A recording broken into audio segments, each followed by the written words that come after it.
In Chapter 1, passion boiled over into irresistible heat for beautiful and confident Celia and her boss, the handsome and debonair Geo. Their adoration for each other was exposed, leaving racing pulses and sweet memory.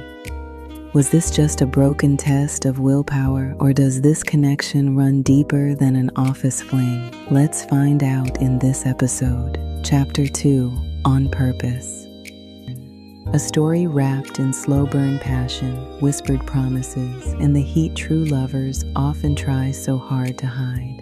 In this romantic series, we follow Celia, a poised, brilliant black woman caught between the fire of a new desire and the shadow of an old flame. Her boss, Geo, is everything she shouldn't want, but everything her heart and body crave. What happens when love dares to show up, uninvited, undeniable, and unstoppable? This is more than an affair. This is a reckoning of the heart. Get cozy, press play, and let's find out what love could be if we let it burn. Chapter 2. The week following their lunch encounter was a masterclass in self-control. Celia and Geo passed one another in hallways, sat in the same meetings, exchanged emails like professionals, but behind their calm exteriors, a storm was brewing. Every glance was a silent confession. Every accidental touch was electricity bottled and denied. One afternoon, Celia passed his office and noticed a sticky note on the glass. "Tonight," it said. She paused for a moment, then, with a soft smile scribbled beneath it, "Not yet." The anticipation between them only grew. Then came Friday. The whole team gathered for a late strategy meeting.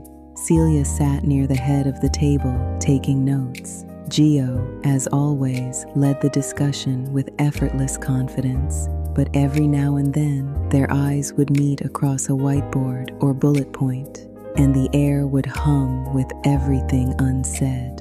As the team filed out at the end, Celia lingered, gathering her things. Geo stayed seated, flipping through a file, pretending to read. When the room emptied, he looked up. "You're enjoying this," he said. She raised a brow. "Enjoying what?" "This.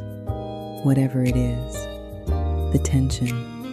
She walked slowly toward him, stopping just short of touching him. "I'm savoring it," she replied. "Big difference." He stood, close now, their bodies just inches apart. "I think about you more than I should," he said. "And I think you should stop saying that like it's a problem," she whispered. He brushed a finger lightly along the inside of her wrist. The touch was feather-light, but it sent a current through her body. "You really want this?" he asked, his voice low, grounded. "I want truth. Whatever this is, let's stop pretending it's nothing." His hand found hers. "We should take our time." She smiled. "Good. I'm not going anywhere." They stood like that for another heartbeat. Then, without saying more, she walked out of the room, her scent lingering like a promise. That night, her phone lit up with a message. "Geo, would you join me for dinner tomorrow night? 6 o'clock. I'll send a car for you." "Celia, will we go to the restaurant you mentioned?" "Geo, the very one," she replied. "Then I look forward to it, but send the car at 7. Celia smiled at the idea of his anticipation, as she could not deny her own. Oh, how that man turned her on. Standing in front of the mirror, Celia fastened the clasp of her deep sapphire halter dress. The fabric hugged her curves like memory, soft and dangerous. No jewelry, no extra flair, just her skin glowing, her heart pounding. Tonight was different. There were no spreadsheets, no pass-bys in the hallway, no paper-thin excuses to talk about quarterly reports. Tonight was deliberate. She arrived just after 8. The rooftop bar shimmered under string lights, the skyline painting the backdrop in silver and smoke. Jazz floated in the background like a hush across the stars. And there he was, Geo. Tall, sharp, yet somehow soft around the edges as he leaned against the glass balcony, dressed in a dark blazer and open collar.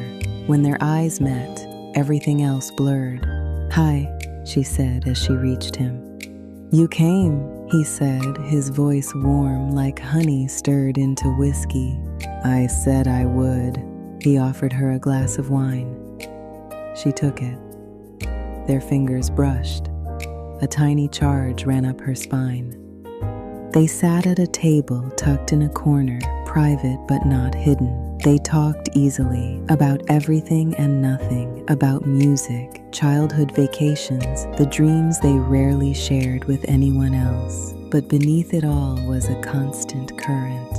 Every smile, every glance that lingered a little too long, every sip of wine that made her lips part just slightly.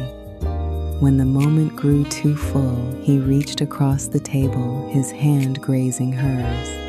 "I've wanted to see you like this," he said. "Like what?"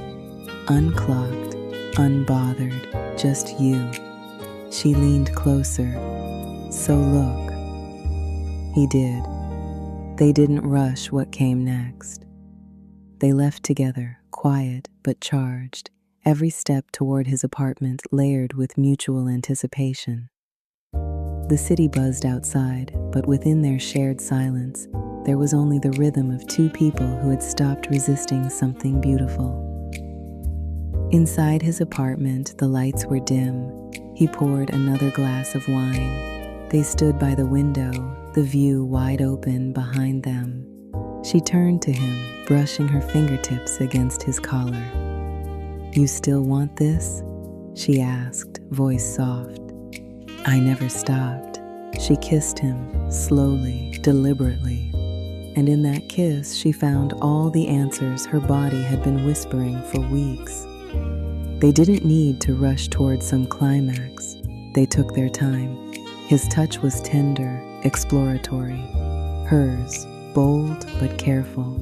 Every movement between them was about permission, attention, and savoring the delicious mystery of each new layer. That night wasn't just about heat. It was about truth, wrapped in skin and sighs and smiles between kisses. When she fell asleep, her head on his chest, Geo whispered into her curls, "Whatever this becomes, I don't regret a second." She smiled. Neither did she. Things are heating up. Will the fire set on purpose, land with purpose, or go up in smoke? The night didn't end when their eyes closed. It lingered, pressed between the sheets and secrets they now share. But morning has a way of asking hard questions. Was it just heat, or the beginning of something deeper? When Celia opens her eyes and Geo traces her name like a prayer, the real story begins. Join us next time for Chapter 3, Secrets Don't Hide. Till then, keep the light on for your sis. This has been Black Beauty, your favorite storyteller. Sweet dreams, my loves. Good night. Created and written by Nadira Norjahan. Follow on all socials at Nadira Norjahan. Leave a comment about your Black Beauty experience.